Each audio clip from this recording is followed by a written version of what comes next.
बोले सत्यनारायण भगवान की जय। श्री व्यास जी ने कहा, एक समय नैमिषारण्य तीर्थ में शौनक आदि 88,000 ऋषियों ने प्राणनेता श्री सूत जी से पूछा कि हे सूत जी, इस कलयुग में वेद विद्या मनुष्यों को प्रभु भक्ति किस प्रकार मिली तथा उनका उद्धार कैसे होगा। हे मुनिश्रेष्ठ, कोई ऐसा अथवा कहिए जिसके करने से थोड़े ही समय में पुण्य प्राप्त हो, मनोवांछित फल मिले। ऐसी कथा सुनने की हमारी प्रबल इच्छा है। सभी शास्त्रों को जानने वाले सूत जी ने कहा कि हे वैष्णव, आप सबने प्राणियों की बात पूछी है। अब मैं श्रेष्ठ को आप लोगों से कहूँगा जिसे नारद जी ने श्री लक्ष्मी नारायण भगवान से पूछा था और श्री लक्ष्मीपति ने मुनि श्रेष्ठ नारद जी को बताया था। यह कथा आप ध्यान से सुने। मुनिनाथ सुनो यह सत्य कथा, सब काल ही होए महासुखदाई। नाथ सुनो सब काल ही होए महासुखदाई।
करने वाली, मनोरथ को पूर्ण करने वाली, सुख और संपत्ति को देने वाली, अति संकट में सहायता करने वाली, थोर में मदद करने वाली भगवान की महिमा इसमें बताई गई है।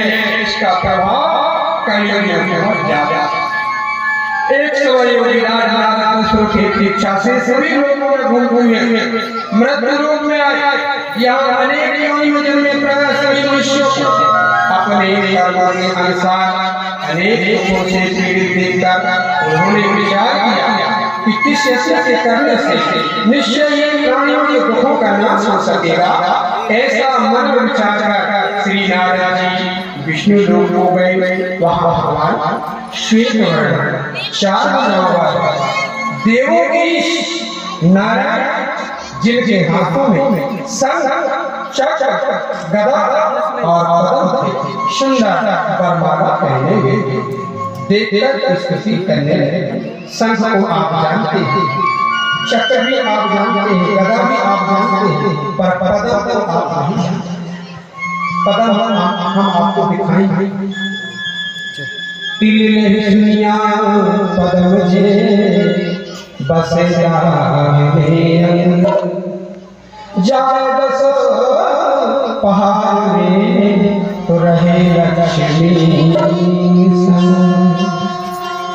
जिसके सामने तिल और पद्म होता है वह लक्ष्मी बाण नारियों के बाएं अंग में और पुरुष के दाएं अंग में यह भगवान के दिए हुए निशान होते हैं। यह हमारे हाथ में यह पद्म का निशान, ये भगवान की माता जाए बस रहे लक्ष्मी संग सिल्वा लक्ष्मी से कोई कर जय जय श्री राधे। भगवान की स्थिति देखकर के नारद जी ने कहा हे प्रभु, आप अत्यंत शक्ति से संपन्न हैं, मन तथा वाणी आपको नहीं पा सकती है। आपका आदि मध्य अंत भी नहीं है।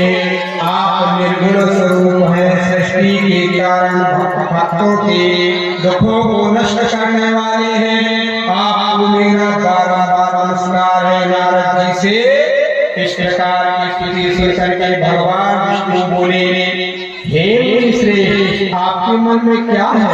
आपका किस काम के लिए आगमन हुआ है? संकोच कहें। तब नारद मुनि ने कहा कि मृत लोक में समस्त जो अनेक योनियों पैदा हुए हैं, अपने अपने कर्मों के द्वारा अनेक प्रकार के दुखों से दुखी हो रहे हैं। हे नाथ, यदि आप मुझ पर दया रखते हैं तो बताइए कि मनुष्यों के सब दुख थोड़े से यज्ञ से कैसे दूर हो सकते हैं?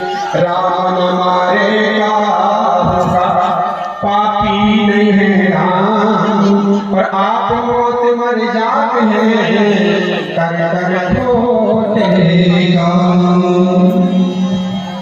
श्री भगवान ने कहा, हे नारद, मनुष्य की भलाई के लिए तुमने बहुत अच्छा प्रश्न किया। जिस व्यक्ति करने से मनुष्यों से छूट जाता है, वह अपने दिल से कहता हूँ, सुनो, बहुत पुण्य देने वाला स्वर्ग तथा मृत लोक दोनों में दुर्लभ एक उत्तम व्रत है, जो आज मैं प्रेम वश होकर तुमसे कहता हूँ। श्री सत्यनारायण भगवान का यह व्रत विधान संपन्न करके मनुष्य धरती पर सब भोग करने पर मोक्ष को प्राप्त होता है। श्री विष्णु भगवान के वचन सुनकर नारद मुनि बोले, हे भगवान, इस प्रश्न का क्या फल है, क्या विधान है, इसे पूर्व कृष्ण ने किया, किस दिन करना चाहिए, मुझे विस्तार से समझाइए। श्री विष्णु भगवान ने कहा कि हे नारद, दुख शोक आदि को दूर करने वाला यह व्रत सब स्थानों पर विजय करने वाला है। भक्ति और श्रद्धा के साथ किसी भी दिन मनुष्य श्री सत्यनारायण भगवान की संध्या के समय ब्राह्मण और बंधुओं के साथ धर्म होकर पूजा करे। भक्ति भाव से नैवेद्य के लिए प्रसाद ही संस्कार अथवा गुड़ दूध और गेहूं का आटा सवाया लेवे। गेहूं के अभाव में चावल का चोट भी ले सकते हैं। इन सबको भक्ति भाव से भगवान को अर्पण करें। बंधु बांधव सहित ब्राह्मणों को भोजन कराए, इसके पश्चात से भोजन करे। रात्रि में नंद गीत आदि का आयोजन कर श्री सत्यनारायण भगवान का स्मरण करता हुआ समय व्यतीत करे। इस तरह जो मनुष्य करेंगे उनका मनोरथ निश्चय पूर्ण होगा। विशेष रूप से कलियुग मृत्यु में यही लघु उपाय है जिससे अल्प समय अल्प धन में महान पुण्य प्राप्त होता है। श्री सत्यनारायण कथा प्रथम अध्याय संपूर्ण। बोलो सत्यनारायण भगवान की ताली बजाइए जोरदार, ताली बजाइए भगवान के लिए। एक दीप को जलाइए।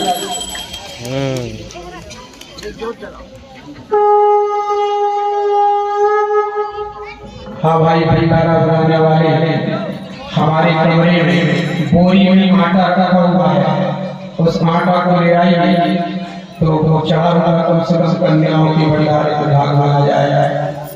और तो चावल के लिए आप थोड़ा हमारा भी लग जाएगा वहां से कोई जाओ चावल आटा दूसरा। श्री सूजी ने कहा है, ईश्वर जिन्होंने पहले से को किया है उनका इतिहास कहता हूँ, आप सब ध्यान से सुने। सुंदर काशी नगरी में एक अत्यंत निर्धन ब्राह्मण रहता था।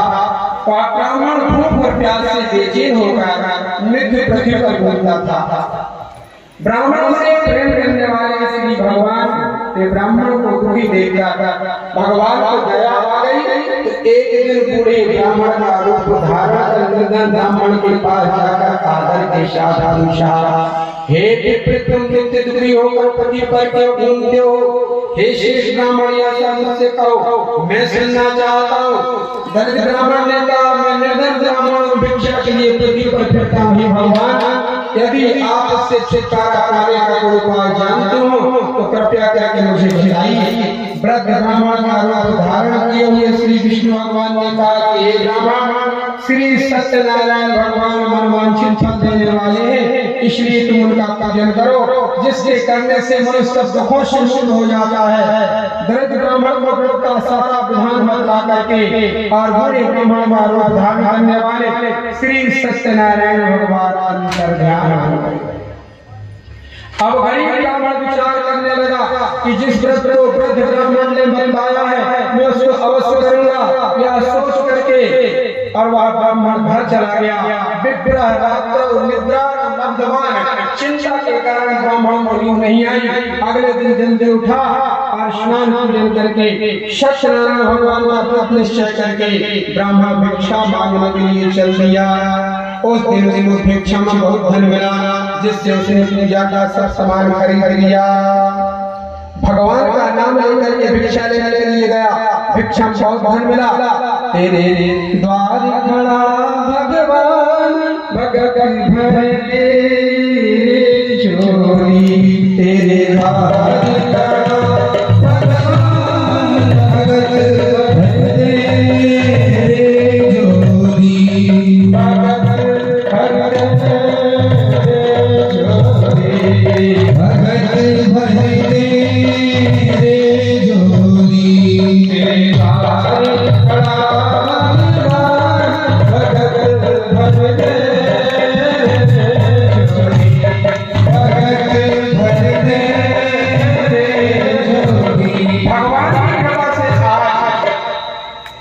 भिक्षा में बहुत मिला, जिससे बंधु बांधवों के साथ पूजन के सामग्री लाया और बंधु बांधवों के साथ विधि विधान के साथ भगवान सत्यनारायण स्वामी का पूजन किया। हमारे बीच पधारे हुए हैं ग्राम बढ़ार से राम प्रसाद विश्वकर्मा जी और उनकी श्रीमती अनुसुईया विश्वकर्मा।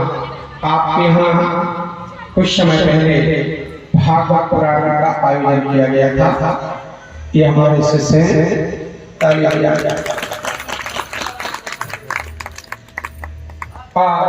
भाव के साथ भगवान सत्यनारायण का व्रत किया और कटरा से हमारे बीच हमारे प्यारे बेटा भैया श्री ओम प्रकाश मिश्रा और उनकी श्रीमती मिश्रा और उनका छोटा सा अभी उनका भी अभिनंदन करते हैं।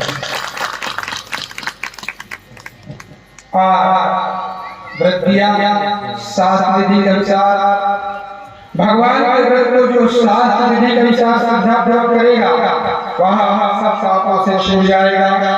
इसके करने से वह ब्राह्मण सब दुखों से छूटकर अनेक प्रकार की संपत्तियों से परिपूर्ण हो गया। उस समय से वह ब्राह्मण हर महीने भगवान के व्रत को करने लगा और सब पापों से छूटकर मोक्ष प्राप्त हुआ। आगे जो मनुष्य पृथ्वी पर सत्यनारायण भगवान का व्रत करेगा तो सब दुखों से छूट जाएगा। इस तरह नारद जी से सत्यनारायण भगवान का काल अपने से कहा, हे विप्रो अब आप और क्या सुनना चाहते हैं मुझे बताइए। ऋषियों ने कहा, संसार में से विप्र से किस को किया हम सब सुनना चाहते हैं, इसके लिए हमारी मन में श्रद्धा है। श्री शिव ने कहा, हे गुरुओं जिस प्राणी ने व्रत को किया है उन सबकी कथा सुनो। एक समय वह ब्राह्मण और ऐश्वर्य के विचार बंधु बांधवों के साथ अपने घर कर रहा था। उसी समय पर एक लकड़ी बेचने वाला आदमी वहां आया, उसने सिर पर रखा लकड़ियों का गट्ठा फाड़ दिया और ब्राह्मण के मकान में प्रवेश किया। प्यास से दुखी लग रहा है, ब्राह्मण को बचता देखा, प्यास को भूल गया। उसने ब्राह्मण को नमस्कार किया और पूछा, हे देवता आप किसका पूजन कर रहे हैं, इस व्रत के करने से क्या फल मिलता है, कृपया करके मुझे बताइए। ब्राह्मण ने कहा, देखिए सत्यनारायण भगवान की कथा है, क्या कहती है। पंडित ने बताया कि सभी मनोकामनाओं को पूरा करने वाला किसी भी प्रकार की मनोकामना होगी पूरा करेगा भगवान। करने वाला श्री सत्यनारायण भगवान का व्रत है। और पंडित ने बताया इनकी कृपा से मेरे घर में धन धान्य की वृद्धि हुई है। ब्राह्मण को व्रत के बारे में जानकर भगवान का चरणों में दिया भोजन करके और प्रसाद लेकर अपने घर को चला गया। अगले दिन तक अपने मन में संकल्प किया कि भगवान मैं गरीब हूँ, मेरे पास में कुछ नहीं है, आज ग्राम में लकड़ियों के बेचने से जो धन मिलेगा उसी से मैं आपका उत्तम धन करूंगा। यह मैं विचार लकड़ी बेचने वाला लकड़ियों का अपने सिर पर रखकर ऐसे नगर में पहुंचा जहाँ हनुमान हो गए थे। उस दिन से लकड़ियों का काम दुगना चौगुना मिल गया। तब बाबा अति प्रसन्न होकर केले का सबका शहद दूध दही और गेहूं का चूर्ण इत्यादि श्री सत्यनारायण भगवान की सभी सामग्री लेकर अपने घर चला गया। फिर उसने अपने बंधु बांधवों को बुलाकर विद्याम के साथ भगवान का पूजन कर दिया। इस व्रत के प्रभाव से वह हारा धन धन से संपन्न हुआ, संसार का सुख भोग करके अंत में वैकुंठ को चला गया।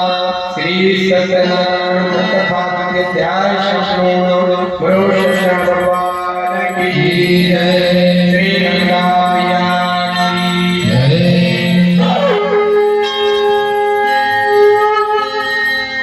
दीपक जला दीजिए।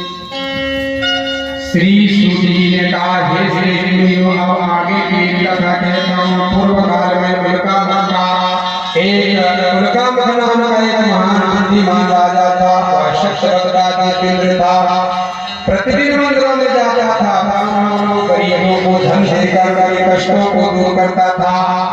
उसकी पत्नी कमल के समान सती साध्वी थी। भद्रशिला नदी के तट पर उन दोनों ने श्री सत्यनारायण भगवान का व्रत किया। उनके संतान नहीं थी, संतान प्राप्ति के लिए व्रत कर रहे थे।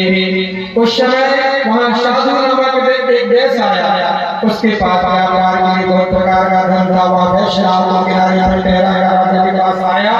राजा को व्रत करते देखकर उसने विनय के साथ पूछा, हे राजा, भक्ति चित्त से आप क्या कर रहे हैं? मेरी सुनने की इच्छा है, कृपया मुझे बताइए। महाराज ने कहा, हे साधु, मैं अपने बंधु बांधवों के साथ पुत्रादि की प्राप्ति के लिए महाशक्तिमान सत्यनारायण भगवान का पूजन कर रहा हूँ। राजा के वचनों को सुनकर के साधु नामक वैष्णव आदमी से कहा, हे महाराज, मुझे इसका ध्यान रखना चाहिए। मैं भी आपके कहने व्रत करूंगा। मेरी भी कोई संतान नहीं है। मुझे विश्वास है कि निश्चय संतान होगी। राजा से सज्जन से व्यापार से निवृत्त हो वह वैसे आनंद के साथ अपने घर को आया। वैसे ने अपनी पत्नी से संतान देने वाले का समाचार सुनाया और प्रण किया कि जब मेरे संतान होगी तब मैं व्रत करूंगा। साधु ने वचन अपनी पत्नी लीलावती से भी कहे। एक दिन उसकी पत्नी लीलावती आनंदित हो सांसारिक धर्म में प्रवृत्त हुई। सत्यनारायण भगवान की कृपा से गर्भवती हो गई।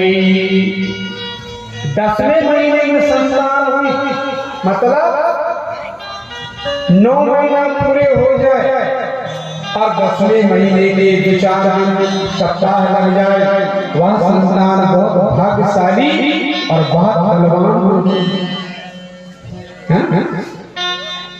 तो 10वें महीने में एक सुंदर कन्या को जन्म दिया। वह कन्या शुक्ल पक्ष के चंद्रमा के समान सुंदर दिखने लगी। कन्या का नाम कलावती रखा गया। पश्चात लीलावती ने मीठे वचनों में कहा, स्वामी, आपने संकल्प किया था कि मैं भगवान की कथा करूंगा, कथा क्यों नहीं कर रहे हो?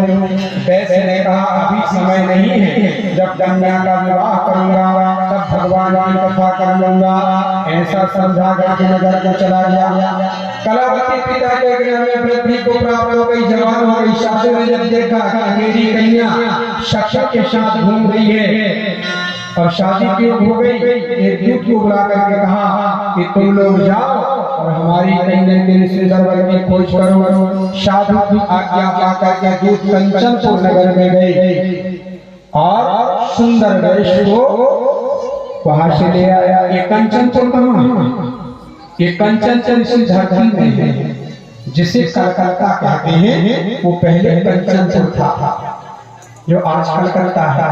वहां से बड़े बड़े को ले आया जाति और बांधों के साथ अपनी कन्या का कन्यादान कर दिया, विवाह कर दिया। दुर्भाग्य ऐसा हुआ कि विवाह के समय भगवान की कथा करना भूल गया। इस कारण से भगवान क्रोधित हो गए और भगवान ने श्राप दिया कि तुम्हें दारू प्राप्त हो। अपने कुशल साधु नामक वैश्य अपने दामाद के सहित नाव को लेकर व्यापार करने के लिए समुद्र के समीप स्थित रत्नसागर नगर में गया। ये रत्नसागर नगर भी इसी धरती पर है जिसका नाम बंबई है ना, जो रत्नसागर के किनारे है, इसलिए इसे रत्नसागर नगर कहते थे पहले। इस समय पर इसको बंबई कहते हैं। दोनों ससुर और जमाई चंद्रकेतु राजा के उस नगर में व्यापार करने लगे। इस बंबई में पहले चंद्रकेतु राजा राज करते थे। एक दिन भगवान शंकर की माया से प्रेरित एक चोर आया, राजा का धन चुरा ले गए। राजा के सिपाही के दूत थे पीछे दौड़े। चोर ने घबरा करके राजा के धन को अपने ससुर दामाद के पास में रख दिया और पीछे से सिपाही गए। उन्होंने खजाने का धन रखा देखा तो दोनों वेश्यों को पकड़ के ले गए और ले जाकर के राजा के सामने खड़ा कर दिया। महाराज, ये ससुर दामाद दोनों वैश्य चोर हैं, इनके पास में खजाने की संपत्ति प्राप्त हुई है, हमें पकड़ के लाए हैं, आप देखकर आज्ञा दीजिए। राजा जब आज्ञा हुई, जितना धन है खजाने में डाल दो और दोनों को हथकड़ी बेड़ी डाल करके महाकारागार जेल खाने में डाल दिया जाए। राजा की आज्ञा होते दोनों महाजनों को जेल में डाल दिया। दोनों जेल में पड़े हैं, पर भगवान की क्या कन्या थी, उसी श्राप के द्वारा वैश्य के घर में उसकी पत्नी और उसकी बेटी बहुत दुखी होती है। वैश्य के घर में ऐसी चोरी हो जाती, खाने के लिए अन्न नहीं बचता। जो सेठानी कहलाती थी, कभी पर्दा के बाहर नहीं निकलती थी, आज वो घर घर भीख मांगने लगी। एक दिन कन्या भूख से पीड़ित हुई ब्राह्मण के घर गई। उसने वहां पर सत्संग भगवान का रूप देखा, कथा सुनकर प्रसाद ग्रहण कर रात में घर वापस आई। माता ने कहा, बिटिया इतनी रात तक तुम कहाँ रही, तुम्हारे मन में क्या है, धन चला गया है तो क्या धर्म खो दोगी। कलावती ने कहा, माता मैं धर्म खोने के लिए नहीं गई थी, ब्राह्मण के घर में मनचाहा फल देने वाला देख करके आई हूँ, कथा सुन करके आई हूँ, प्रसाद दीजिए। जैसे प्रसाद आती है तो पुरानी बात याद आ जाती है कि हमारे पति ने संकल्प किया था, आज तक भगवान की कथा नहीं हुई, जिसका हम भोग रहे हैं। ऐसा विचार करके लीलावती पूजन की सामग्री इकट्ठी करती है, बंधु बांधवों को बुला करके, ब्राह्मण को बुला करके और विधि के साथ भगवान सत्यनारायण स्वामी का व्रत करती है और भगवान से प्रार्थना करती है कि हे नाथ, मेरे पति और दामाद जहाँ कहीं हो, उनके जो भी संकट हो, अपराध हो, आप क्षमा कर दीजिए और उन्हें आप घर भेज दीजिए। इस व्रत से भगवान प्रसन्न हो जाते हैं। राजा चंद्रकेतु को सपने में दिखाई देते हैं और कहते हैं, राजा तुम्हारे जेल में जो दो वैश्य पड़े हैं वो चोर नहीं है, वो तुम्हारा है, उनका तुमने धन ले लिया, ऐसा करके देना दे देना और मैं जेल से बाहर करवा दो, हम बड़ी बेटी करवा दो। अगर आप ऐसा नहीं करोगे तो हम आपके राजपुत्र धन को नष्ट कर देंगे। ऐसा सपने में कह करके भगवान अंतर्ध्यान हो गए। प्रातः काल राजा चंद्रकेतु जागे, स्नान पूजन करके और सभा में आए मंत्रियों को आदेश दिया, सिपाहियों को, हमारे जेल में जो दो वैश्य बड़े बड़े जेल के बाहर किया जाए। राजा की आज्ञा होते दोनों महाजनों को जेल के बाहर किया, हथकड़ी निकलवाई, बाल बनवाई, स्नान करवाए, नए नए कपड़े वस्त्र आभूषण दिए, हिसाब करके दूना धन दिया और राजा ने हाथ जोड़ करके कहा कि भैया, दुर्भाग्य से आपको कष्ट प्राप्त हुआ था, अब आपको कोई भय नहीं है, अब आप सकुशल अपने घर को जा सकते हैं। राजा को प्रणाम कर पुरानी बातों को याद कर करके माने कृष्णा कहे और दोनों वैश्य अपने घर के लिए रवाना हो गए। श्री सत्यनारायण कथा तृतीय अध्याय सत्य भगवान की जय। दीपक जलाइए।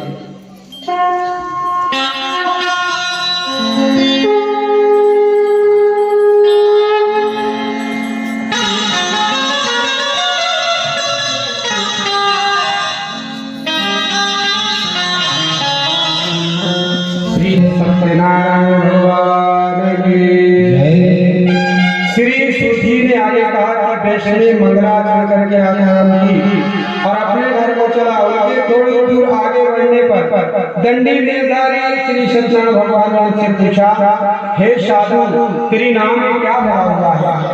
अभिमानी हंसते हुए उत्तर देता है, आप क्यों सोचते हो? क्या आपके रुपये की इच्छा है? मेरे नाम में बेल और पत्ते भरे हुए हैं। वैस के कठोर वचनों को सुन करके देशधारी भगवान ने कहा, तुम्हारा वचन सत्य हो, तथास्तु कहते हैं भगवान। ऐसा कहकर के भगवान वहां से चले और कुछ दूर जाकर समुद्र के किनारे आसन जमा दिया। भगवान के चले जाने के बाद नाव को जब देखते इंद्रिया के पश्चात तो नाव ऊपर पकड़ाने लगी। अचंभा किया, नाव में सोना चांदी रुपया की जगह लता पत्र बेल आदि भरे हुए हैं। देख करके बेहोश हो गया और भूमि पर गिर पड़ा। मूर्छा छोड़ने पर अत्यंत शोक प्रकट करने लगा। तब उसके दामाद ने कहा, आप शोक न करें, यह गंदी महात्मा का श्राप है, अतः उनकी शरण में जाना चाहिए, तब हमारी मनोकामना नहीं होगी। जमाता के वचनों को सुन करके वह साधु महाराज भगवान के पास पहुंचा और अत्यंत भक्ति भाव से प्रणाम करके बोला, मैंने जो आपसे असत्य वचन कहे थे उसके लिए मुझे क्षमा करें। ऐसा कहकर के महान शोकाकुल होने लगा।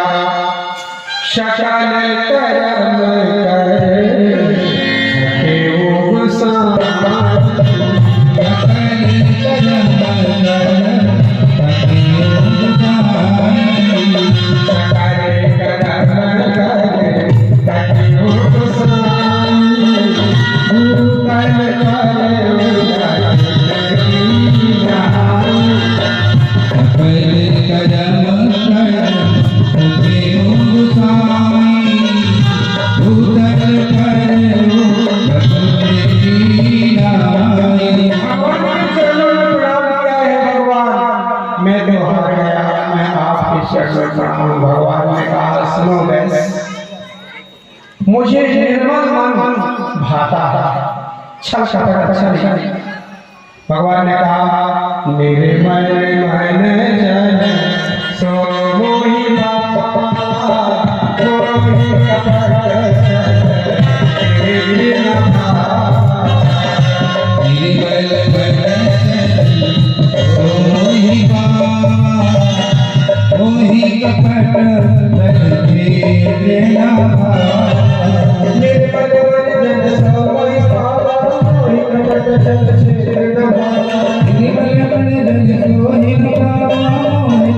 तेरे नाम। मेरे मन जन सो मोहि बाबा, मोहि कपट तेरे नाम। मेरे मन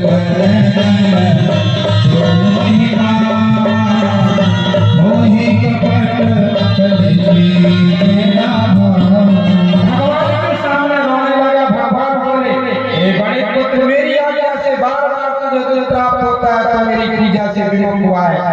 साधु नामक वैश्य का भगवान आपकी माया का पार ब्रह्मा देवता नहीं पाए, मैं कैसे पहचान सकता हूँ? आप प्रसन्न हो जाइए, मैं अपने सामान के अनुसार आपकी पूजा करूंगा, मेरी रक्षा करो और पहले के समान मेरी नाव को धन से परिपूर्ण कर दो।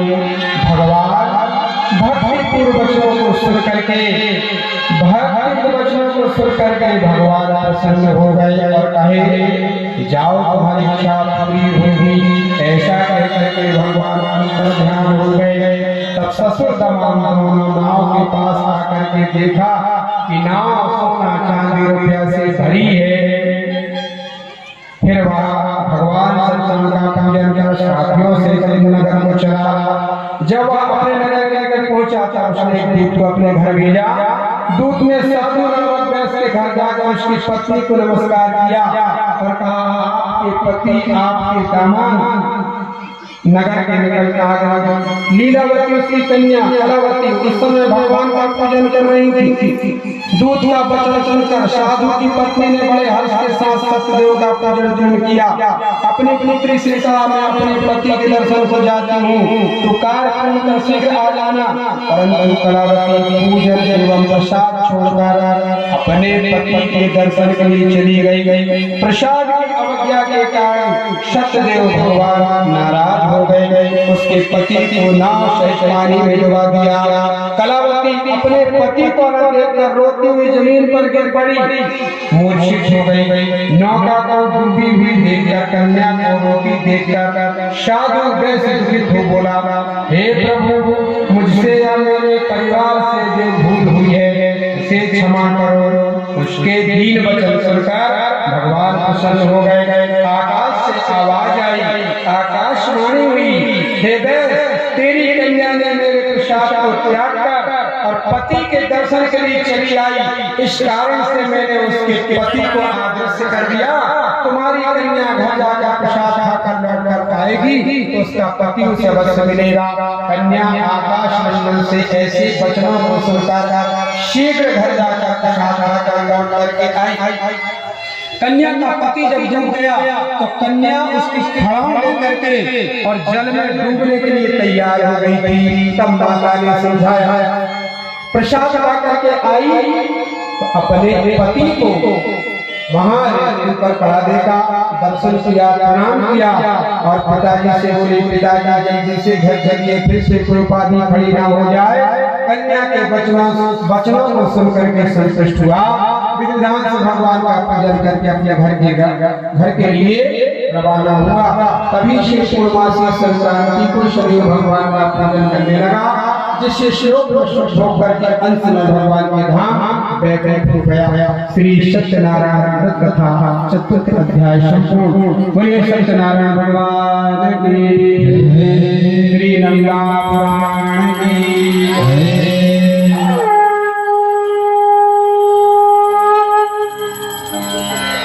श्री विष्णु ने आगे कहा, में मार्मिक कथा क्या तो सुनो, प्रजा पालन में ली। तुंगज नाम का एक राजा था, उसने भगवान सत्यदेव के प्रसाद को त्याग कर बहुत दुख पाया। एक समय राजा वन में वन्य पशुओं को मारकर बढ़ के वृक्ष के नीचे आया। वहां उसने ग्वालों को भक्तिभाव से सिंदूर बांधों से सत्यनारायण की पूजा करके देखा, परंतु राजा देखकर भी अभिमानवश न तो वहां गया और न भगवान को प्रणाम किया। पूजन समाप्त हो गई। ग्वाल प्रसाद उसके सामने रख करके चले गए। वह प्रसाद को त्याग अपने नगर को चला। नगर में पहुंचकर उसने देखा कि उसका सब कुछ नष्ट हो गया है। वह समझ गया कि अब भगवान ने नाश किया है। तब वह उसी स्थान पर वापस आया और ग्वालों के समीप गया और विधि पूर्वक भगवान का पूजन के साथ आया। सत्यनारायण कृपा से सब कुछ पहले जैसा ही हो गया और दीर्घ काल तक सब भोग कर मरने पर सब लोग को चला गया। जो मनुष्य इस परम दुर्लभ को करेगा, श्री सत्यनारायण भगवान की कृपा से धन की प्राप्ति होगी, होगा, निर्भय हो जाएगा, भाई भी निर्भय हो जाएगा, संतान संतान प्राप्त होगी, सब मृत्यु होगा, अंत में वैकुंठ धाम हो जाएंगे। जिन्होंने पहले किया अब उनके दूसरे जन्म की कथा कहते हैं, सुनिए। शतानंद नाम का ब्राह्मण सदामा के रूप में जन्म लेकर श्री कृष्ण की भक्ति कर मोक्ष प्राप्त किया। उनका मुख नाम के जो राजा थे, राजा दशरथ बने। श्री रघुनाथ भगवान की पूजा करके वैकुंठ हो गए।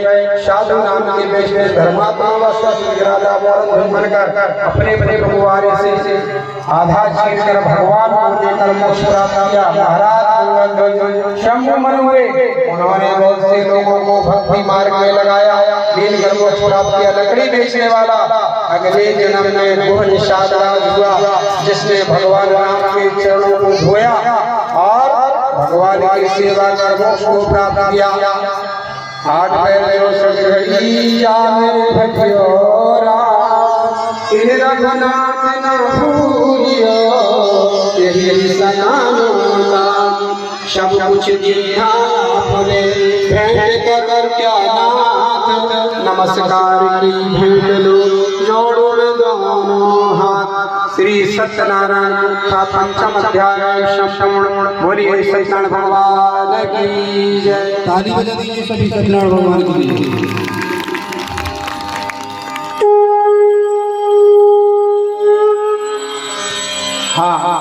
हवन वेदी में रक्षा सूत्र बांधिए, चारों कोट में हल्दी सुपारी सिक्का रखिए, लकड़ियां लगाइए, कन्या से अग्नि बुलवाइए। ये नर्मदा पुराण है। नर्मदा पुराण के अंतिम में